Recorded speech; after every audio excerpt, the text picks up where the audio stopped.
नमः। हरे हराये नमः। हरे कृष्ण। आज हम भगवत गीता अध्याय 6 श्लोक नंबर 7 सीखेंगे। चलिए शुरू करते हैं। जितात्मना प्रशान्तस्य परमात्मा समाहितः शीतोष्ण सुख दुखेषु तथा मानापमानयोः। अब हम इसे धीरे धीरे बोलकर समझते हैं। जितात्मनः प्रशान्तस्य परमात्मा समाहितः शीतोष्ण सुख दुखेषु तथा माना अपमान योः। अब हम इसे फिर से गाते हैं। जितात्मना प्रशान्तस्य परमात्मा समाहितः शीतोष्ण सुख दुखेषु तथा माना अपमानयोः। अब हम देखते हैं भगवान श्री कृष्ण इस श्लोक में हमें क्या बता रहे हैं। जिसने मन को जीत लिया है उसने पहले ही परमात्मा को प्राप्त कर लिया है, क्योंकि उसने शांति प्राप्त कर ली है। ऐसे पुरुष के लिए सुख दुख सर्दी गर्मी एवं मान अपमान एक से हैं। हरे कृष्णा। चलिए अब हम प्रभु जी से इस श्लोक के बारे में और अच्छे से समझते हैं। हरे कृष्णा जी। तो यहाँ पर भगवान श्री कृष्ण अब वो सारे लाभ बता रहे हैं जिससे कि जिसके लिए हम अपने मन पर विजय प्राप्त करें। क्योंकि जब मन पर अपना विजय प्राप्त करते हैं, मन को अपने वश में करते हैं, तब ये मन हमारा बहुत बड़ा मित्र है और हमारे उद्धार के लिए कार्य कर सकता है। और जब वो उद्धार का कार्य करता है तो क्या मिलता है? परमात्मा समाहितः, मतलब भगवान से मिलने में बहुत सहायता प्राप्त कराता है। और जिसका मन जीता हुआ है, अब उसके लक्षण बताएंगे ये श्लोक में और 2 और श्लोकों में। और यह तीनों श्लोक बहुत महत्वपूर्ण है। इससे हम पता कर सकते हैं कि हमारा मन कितना हमारा कहा हुआ सुनता है। तो ये लक्षणों को बहुत ध्यान से समझिएगा। ये सारे लक्षण है जो बार बार देखने को मिलेंगे और उसका उद्देश्य यही है कि इससे हमें पता चलेगा कि हमारा मन का घोड़ा कितना हमारे कंट्रोल में है।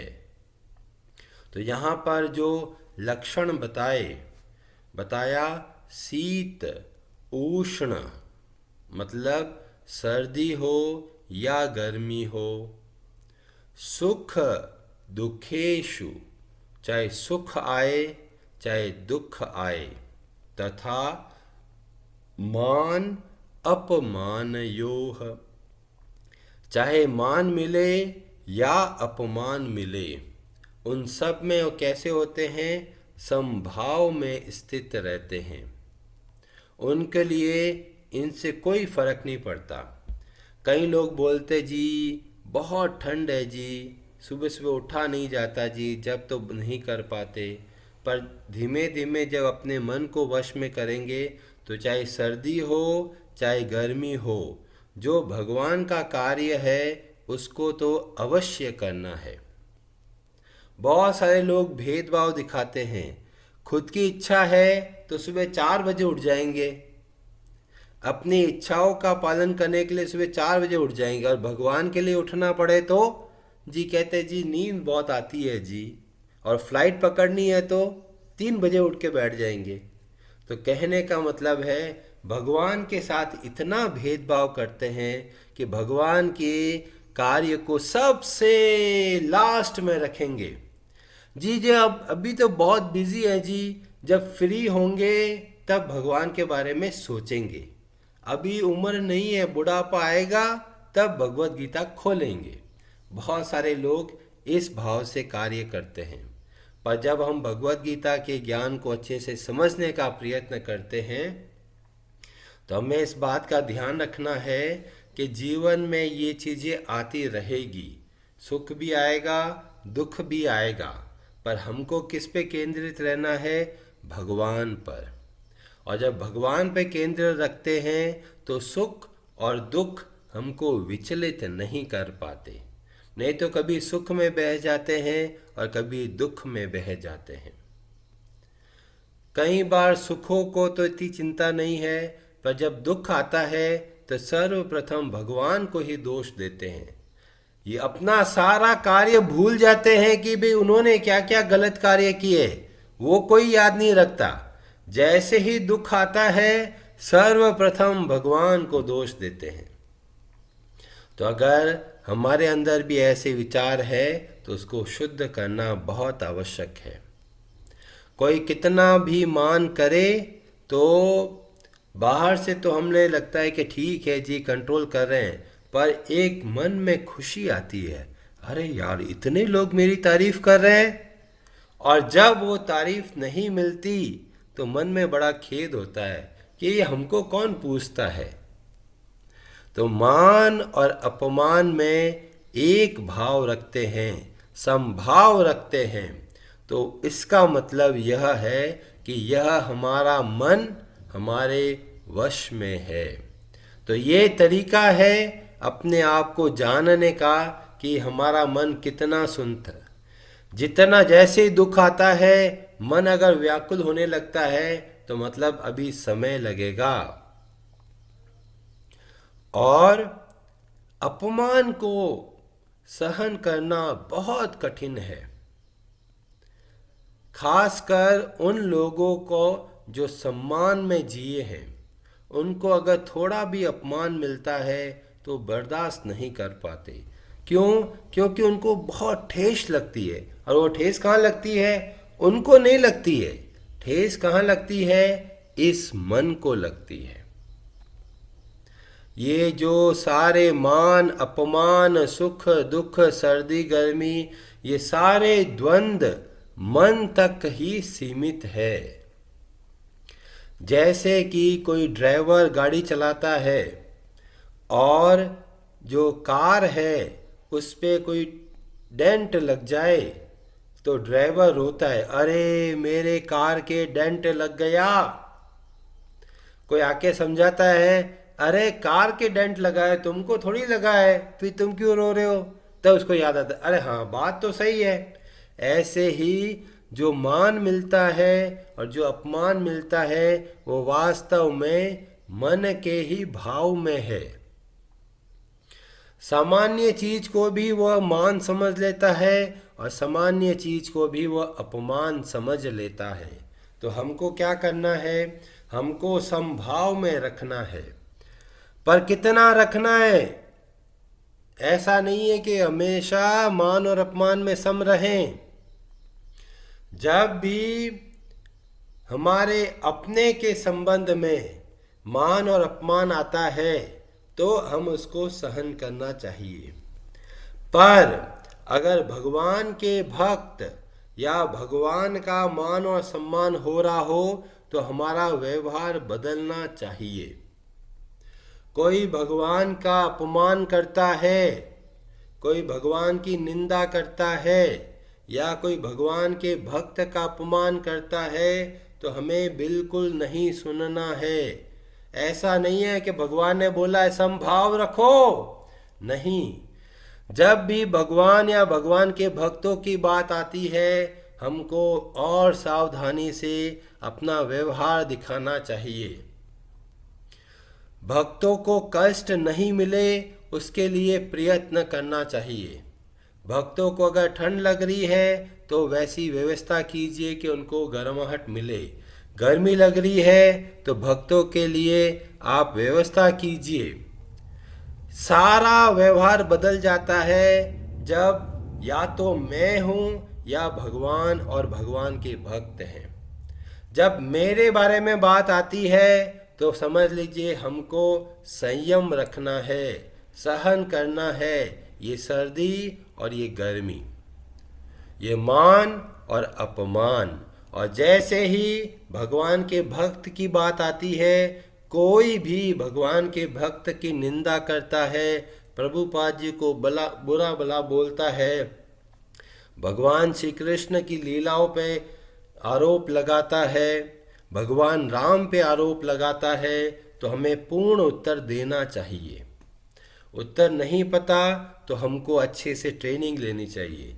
बहुत सारे लोग भगवान राम के ऊपर भी आरोप लगा देते हैं, जैसे सीता देवी को अग्नि परीक्षा देनी पड़ी, ये बाली को छुप के मारा। इतने सारे सद्गुण होते हुए भी लोग भगवान के अंदर दोष देखने लगते हैं। तो अगर हमारे सामने कोई भगवान की निंदा करे तो हमें क्रोध प्रकट करना चाहिए। और खुद कई बार हम लोग सोचते हैं, क्या सच में हम कभी ऐसा हो पाएंगे कि भी दुख में कभी दुखी नहीं हो? बहुत कठिन है जी। दुख तो आएगा, तो दुख तो होगा ही। परिवार में अगर कुछ संकट आ गया तो दुख तो होता ही है, मन चंचल तो होता है, विचलित होता है, व्याकुल होता है। तो कहते हैं ये सामान्य व्यक्तियों के लक्षण है। जब हम भगवत गीता के ज्ञान को समझने लगते हैं तो हमारे अंदर योग्यता आ जाती है, जिससे कि हम मान और अपमान को सहन करने में सक्षम होते हैं। श्रीमद् भागवतम में बहुत सारी कथाओं के माध्यम से हमें पता चलता है कि किस तरह से हम ऐसी अवस्था तक पहुँचे।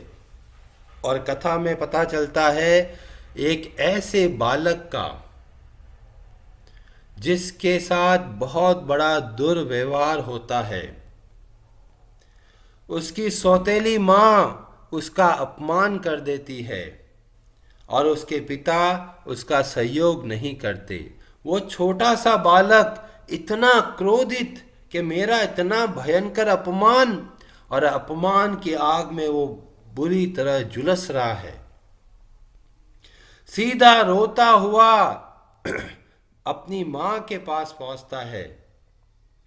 माँ उसको सर्वप्रथम समझाती है और बाद में एक भक्त का संग होता है जिसका नाम है नारद ऋषि, और उसके माध्यम से जो एक सामान्य व्यक्ति है जो मान और अपमान में व्याकुल हो जाता है, अब वही मान और अपमान से ऊपर उठ गया। और यह कथा आती है बालक ध्रुव की। तो ध्रुव कोई शुरू से महान व्यक्ति नहीं था, हमारी तरह एक सामान्य व्यक्ति था। उसके हृदय में भी मान और अपमान की पीड़ा थी, क्रोधित हो जाते थे। पर भक्तों का जब संग मिला और वो बहुत ऊंची अवस्था तक पहुंच गए। इसीलिए बोला कि अगर हमारे जीवन में परिवर्तन लेके आना है तो हमें भक्तों का संग करना है। जब भक्तों का संग करते हैं तो धीमे धीमे वो हमारा मन शुद्ध होने लगता है। जितना मन शुद्ध होता है उतना ही इन द्वंद्वों से मुक्त हो जाता है। कई लोग बोलते हैं जी आप तो बहुत पुरानी पुरानी कथाएं बताते हो, आजकल की कथा बताया करो तो हमें पता भी चले भी हमें किस तरह से कार्य करना है। तो बहुत रीसेंट का मतलब होता है कुछ समय पहले की बात, पर थोड़ा और पहले जाना पड़ेगा, हजारों साल पहले जाने की जरूरत नहीं है।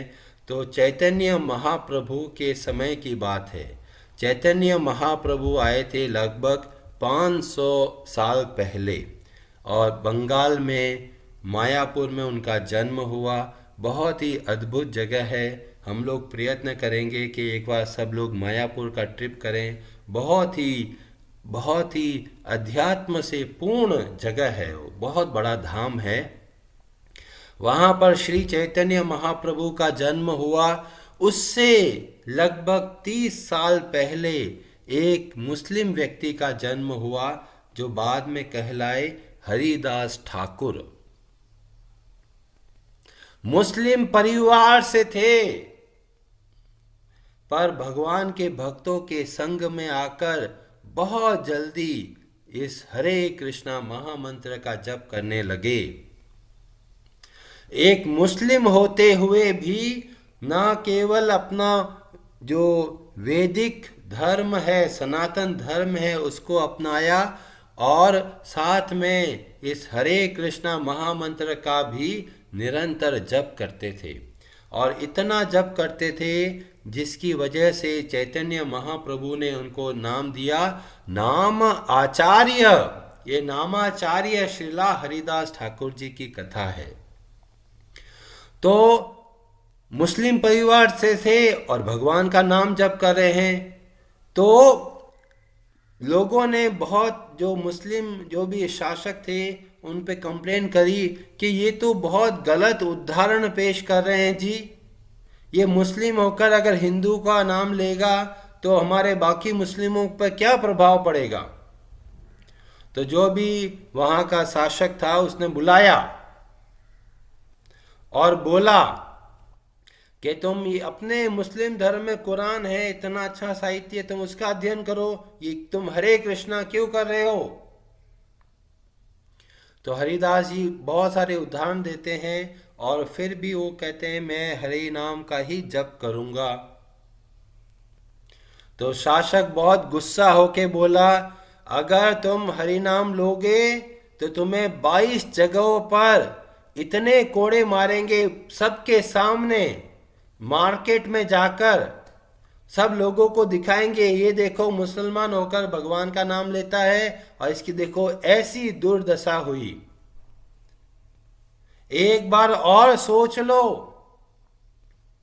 और हरिदास जी बोलते हैं, इसका वर्णन हमको मिलता है श्री चैतन्य भागवत नामक पुस्तक में, जहां पर हरिदास ठाकुर बोलते हैं खंड खंड होई देह यया यदि प्राण तबु अमी बदन ए ना छाड़ी हरि नाम।